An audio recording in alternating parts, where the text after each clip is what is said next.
Welcome to Trending Unpacked, where we make sense of what the world is searching for. Today, we are strapping in. We're talking about a high-stakes ride into Hollywood's, well, its ultimate power play. I'm excited for this one. The scene is set around a director who, he pretty much invented the modern blockbuster, Steven Spielberg. But this isn't a retrospective, oh no.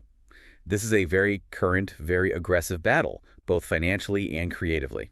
That's right. If you're following any kind of cinematic news, you know the world is absolutely buzzing.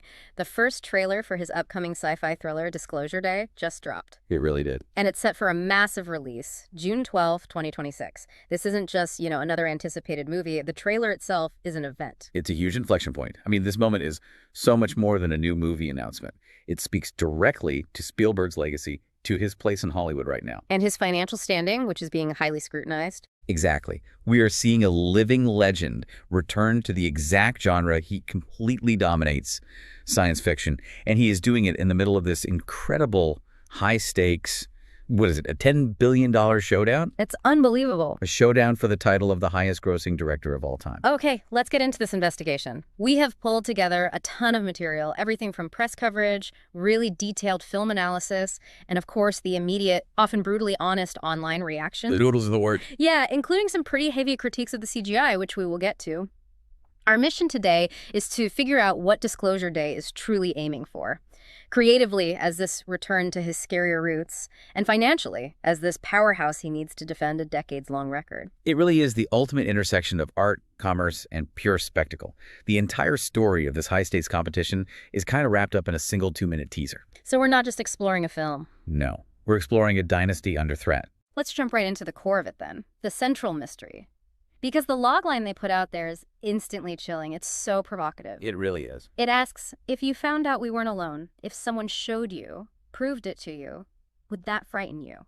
And that one question, that sentence sets such an intensely unsettling psychological tone. Right. It immediately tells you this isn't his earlier, friendlier alien stuff. Absolutely not. That line alone tells you this is about the potentially devastating consequences of knowledge, of disclosure. It's not the childlike joy of discovery you'd get from, say, E.T. Not at all. And the trailer, it just wastes no time. It dives right into the uncanny, the bizarre. It forces you to confront that question immediately. The opening scene everyone's talking about is the core hook. It's just brilliant in its domestic terror. It's got Emily Blunt. She's playing a meteorologist at Kansas City TV station. Yeah. She's just standing there, ready to do the nightly weather. A totally routine, predictable moment. And then something just goes profoundly wrong. Exactly. She becomes, completely unable to speak. What? Not in any human language, anyway. What comes out of her mouth is described as this eerie stammering, and then it turns into these inhuman vocalizations. It sounds like clicking. A language that just doesn't follow any rules of human phonetics. It's so unnerving because it's happening in this very banal, very public setting. It captivates everyone instantly. The producers in the control room, the viewers at home. Yeah. Because it sounds like a language that is not from our planet. Yet it resonates on some deeper elemental level. It's a genuinely creepy, localized sequence that just sets the whole tone of dread. And that domestic, localized setting is so key, isn't it? Spielberg always grounds his biggest spectacles in small, intimate American life. Suburbia, small towns. He does. And this Kansas City TV station incident is the trigger. It's the event that then expands globally, and it makes this huge, impending alien contact feel personal and immediate. So here's where the plot really starts to thicken. We know that Josh O'Connor's character is central to all this. He's the one pushing the button, basically. He plans to reveal all the classified information to the entire world all at once. The line they give him is just full disclosure all at once. And that immediately puts the stakes at a global maximum. It implies that what we just saw happen to Emily Blunt's character, that psychological terror is about to be scaled up 7 billion times. So you have a character who thinks humanity can handle the truth. Right. Versus a universe that seems to be responding to that truth with something truly terrifying. And beyond Blunt and O'Connor, the ensemble cast is just incredible. It's a classic Spielberg move for his big event films. Totally. The analysis points to Colin Firth, Eve Hewson, and Coleman Domingo that suggests multiple storylines all converging on this single world-changing event. And that choice of ensemble, it lets him show the disclosure from all these different angles. Yeah. You've got the scientist, that's O'Connor, the victim or the witness, which is Blunt, and then presumably characters representing the military, the government. maybe even the faith community. Which we will definitely get to later. Yeah. But circling back to the director himself for a second, this film has a surprising, really deep connection to Spielberg's own personal history. This part is fascinating. The production context shows they shot scenes in New York, California, and very specifically in South Jersey, Cape May County. Yes. This local connection is absolutely amazing. They focus on places like Woodbine and the historic train station in Tuckahoe.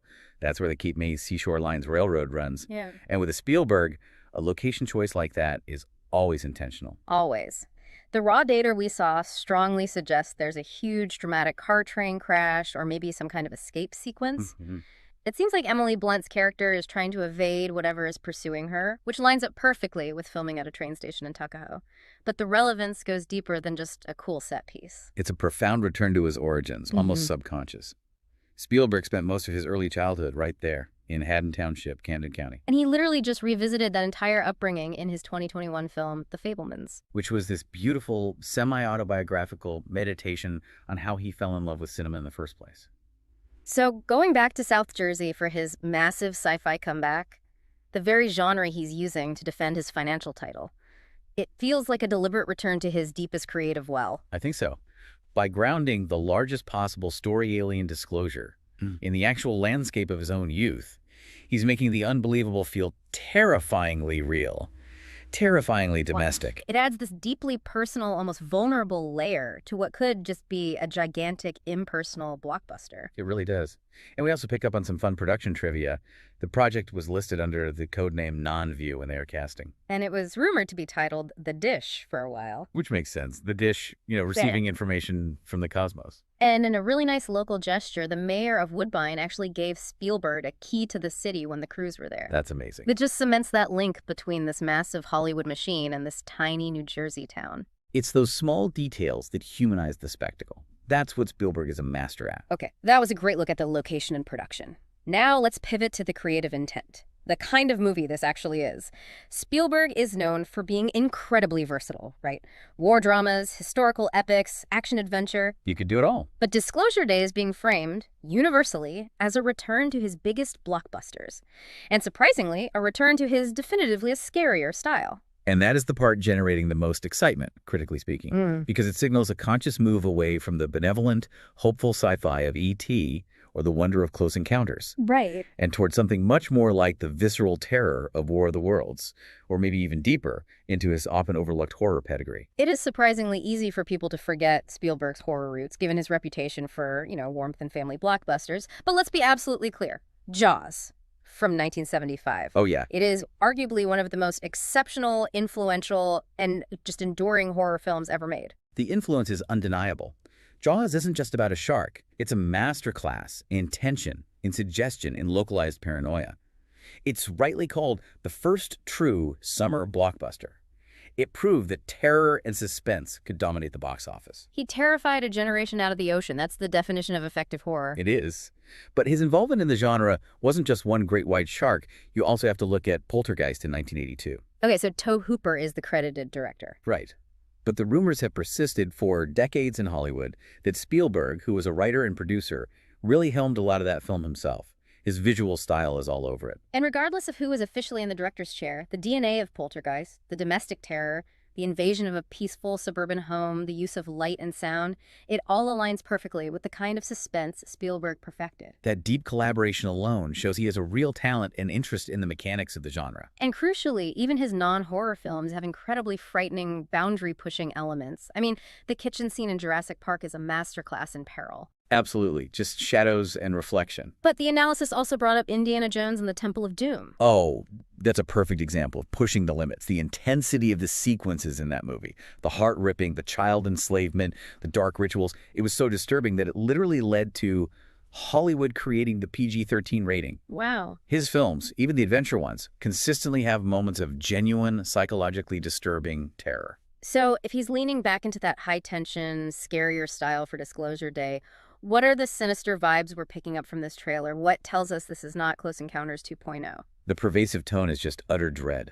Unlike the benevolent, curious aliens from his past films, this trailer is utterly unsettling and dire. So beyond Emily Blunt's terrifying clicking sounds. Right. You see Colin Firth seemingly in genuine agony, clutching his head, just overwhelmed by some unseen force, or maybe by the sheer magnitude of the disclosure itself. And the terror is environmental, too. We see these physical elements that suggest something is profoundly wrong with the world itself, that nature is corrupted. Yes. The crop circles are a classic trope, sure, but the analysis really focuses on this specific scene with animals acting out of character, deer and birds. That dials up the primitive ecological creep factor. They aren't just there, they're behaving strangely, like they're sensing the intrusion. Exactly. And that detail immediately drew these widespread comparisons online, specifically to M. Night Shyamalan's 2002 film Signs, Oh, of course. which use very similar visual language. The mysterious phenomena, the isolated farm, those eerie alien vocalizations. It's clear that Spielberg is tapping into that specific kind of localized domestic sci-fi dread that makes the familiar feel suddenly hostile. And the brilliance of domestic dread is that it turns your safest spaces, your kitchen, your backyard, your local weather report, into the source of terror. The vastness of space isn't the threat. The idea of what's coming localized to a small New Jersey town, that's the threat. What's fascinating here is that the mystery might not just be extraterrestrial, it might actually be theological. Oh, yeah. I loved the line from the nun in the closing seconds of the teaser. It dramatically shifts the entire goalpost of the film. It is a profound, even beautiful question that immediately elevates the material beyond a simple alien invasion story. Why would he make such a vast universe and save it only for us? Right. That single line raises the potential for this deeper philosophical, maybe even religious layer to the whole mystery. It signals a massive tonal shift from the friendly alien of E.T. to a question about the purpose of creation and humanity's place in the universe, or lack thereof. It ensures the film will provoke serious discussion, whatever its reception. The online speculation is already going wild. People are debating whether the big disclosure twist will be, it's God, not aliens. Or the reverse, that angels and God are just advanced aliens themselves, the whole ancient astronaut hypothesis. That blending of scripture and space travel is pretty heady stuff for a summer blockbuster. The analysis also pointed out that the teaser has visual elements that back this up, like the appearance of a cardinal bird. That's not a random choice. Yep. The cardinal, bright red, ties directly back to the Catholic viewpoint being shown, given the historical significance of cardinals in the church. And connecting that to the real world, the material we reviewed pointed out that even the Vatican held a press conference in May 2024 on supernatural phenomena, which included direct discussion about aliens. Wow, I didn't know that. Yeah, this is an important topic within the Catholic Church. The Pope has even spoken about baptizing aliens.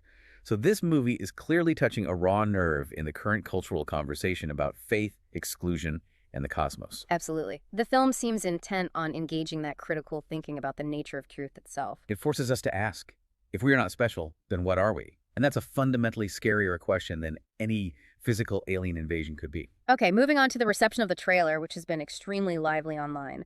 We have to talk about the widespread, almost immediate critique of the CGI. Oh boy. The CGI deer, the bird, even a little girl shown in the teaser came under heavy fire. This is a persistent problem in cinema, isn't it? The consensus, especially on animation and film forums, is that CGI animals often just look uncanny. They look fake. And it's not just about the texture of the fur or whatever, it's the animation itself, the mechanics. Exactly. Viewers complain that the animals lack proper weight and momentum. The physics are wrong.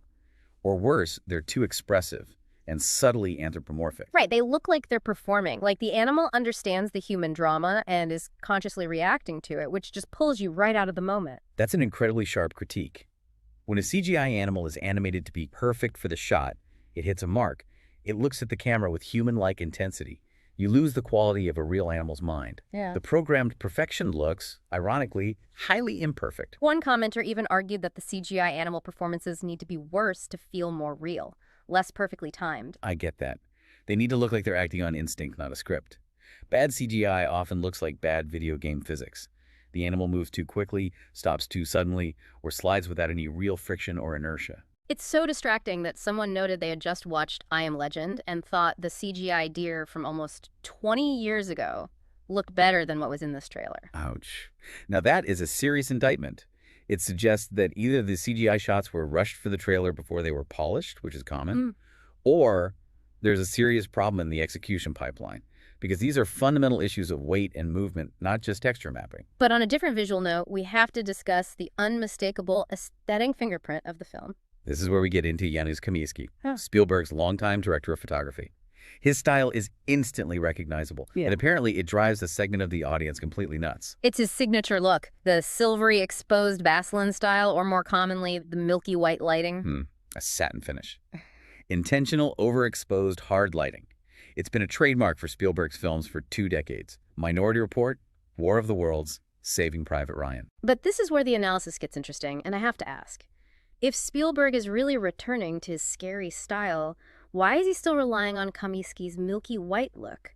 It usually makes things look cleaner, more clinical, not grittier. That is an excellent challenge. For some viewers, that high-key, overexposed look makes everything seem too shiny, too artificial. As one commenter put it looks like it was generated with a basic AI video filter. It creates an uncanny valley issue, not just for the subjects, but for the entire visual texture of the movie. I agree. That hyper-stylized lighting often creates a sense of coldness and sterility. It worked perfectly for the dystopian future of Minority Report, but when you apply it to a domestic thriller in a small New Jersey town, it can feel dissonant.